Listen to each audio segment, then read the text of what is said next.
Hi, welcome all subscriber and viewers. আপোনালোকৰ সকলোৰে নিজা নিশ্চয় একোটা ইমেইল বা জিমেইল একাউণ্ট আছে। ইয়াত আমি আজি জিমেইলৰ বিষয়ে কথা পাতিম। গতিকে আপোনালোকৰ নিশ্চয় একোটা জিমেইল একাউণ্ট আছে। আৰু আজিকালিৰ এই ইণ্টাৰনেটৰ যুগত যিদৰে আপোনালোকৰ মোবাইল নম্বৰৰ প্ৰয়োজন ইণ্টাৰনেট চালু কৰিবলৈ, ঠিক সেইদৰে ইণ্টাৰনেটৰ যিকোনো বিষয়বস্তু এক্সেছ কৰিবলৈ হ'লে জিমেইল এটাৰ প্ৰয়োজন নিশ্চয় আপোনালোকে জানে। আপোনালোকৰ জিমেইল একাউণ্ট নাথাকিলে আপোনালোকে ফেচবুক কৰিব নোৱাৰে, টুইটাৰত একাউণ্ট খুলিব নোৱাৰে বা অনলাইন আজিকালি যিকোনো এপ্লিকেশ্যন কৰিবলৈ হ'লে এয়া পৰীক্ষাই হওক বা জবছ সংক্ৰান্তীয়ই হওক আপোনালোকৰ জিমেইল বা ইমেইল থকাটো নিতান্তই প্ৰয়োজন।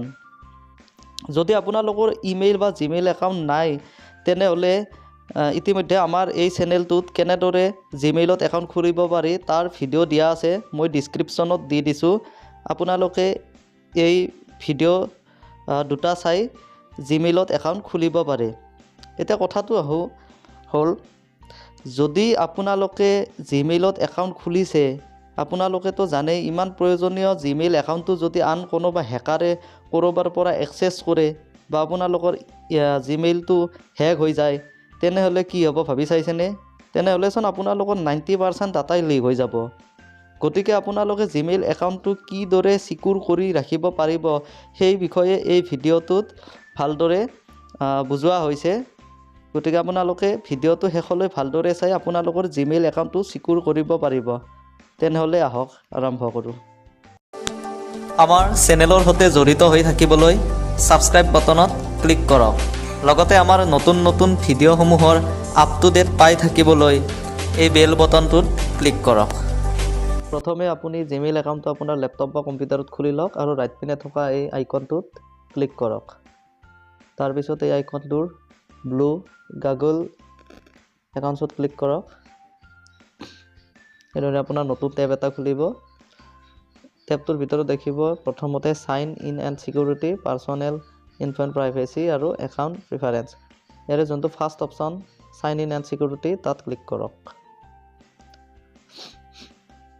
এতিয়া তললৈকে আহক। তলত দেখিব 2 ষ্টেপ ভেৰিফিকেশ্যন, এইটো অফ হৈ আছে, এইটো আপুনি অন কৰি দিব লাগিব। ইয়াত ক্লিক কৰক। এনেকৈ 2 ষ্টেপ ভেৰিফিকেশ্যনৰ গেট ষ্টাৰ্ট বুলি ব্লু বটনত ক্লিক কৰক। তাৰপিছত আপুনি পুনৰ আপোনাৰ একাউণ্টটো লগ ইন কৰিব লাগিব। গতিকে আপোনাৰ একাউণ্টটোত ইয়াত আপোনাৰ পাছৱৰ্ডটো দিয়ক জিমেইলৰ আৰু নেক্সটত ক্লিক কৰক।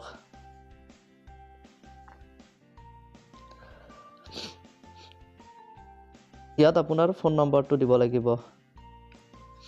মই ব্লাৰ কৰি দিছোঁ মোৰ নাম্বাৰটো ছিকিউৰিটি ইছ্যুৰ বাবে।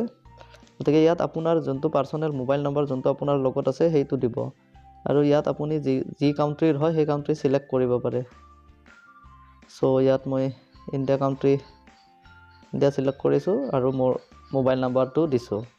ইয়াত আপুনি আপোনাৰ নিজৰ মোবাইল নাম্বাৰটো দি দিব যিটো আপোনাৰ লগত আছে। তাৰপিছত তলত আহক। ইয়াত দেখিব আপুনি কনফাৰ্মেশ্যন কিহত পাব, টেক্সট মেছেজ নে ফোন কলত পাব। গতিকে টেক্সট মেছেজটোৱে ভাল। ইয়াত টেক্সট মেছেজটো ক্লিক কৰক আৰু নেক্সট ক্লিক কৰক। কৰাৰ লগে লগে আপোনাৰ মোবাইলত এটা কনফাৰ্মেশ্যন কোড পাব। গতিকে আপুনি কনফাৰ্ম কোডটো ইয়াত বহুৱাওক। মই মোৰ মোবাইলত পোৱা কনফাৰ্ম কোডটো ইয়াত বহুৱাই দিছোঁ। তাৰপিছত নেক্সটত ক্লিক কৰক। নেক্সটত ক্লিক কৰাৰ পিছত আপোনাৰ এইদৰে টাৰ্ণ অন ব্লু বটন আহিব, ইয়াত ক্লিক কৰক। টাৰ্ণ অনত ক্লিক কৰাৰ লগে লগে আপোনাৰ একাউণ্টটো 2 ষ্টেপ ভেৰিফিকেশ্যন হৈ গ'ল। গতিকে ইয়াত আপুনি টাৰ্ণ অফ কৰি পুনৰ অফ কৰিও দিব পাৰে। আপুনি আপোনাৰ ফাৰ্ষ্ট ষ্টেপটোত আহি এইদৰে আপোনাৰ যে 2 ষ্টেপ ভেৰিফিকেশ্যন হৈছে তাৰ এটা কনফাৰ্মেশ্যন মেছেজ পাব, ইমেইল পাব, সেইটো আপুনি চাব পাৰে।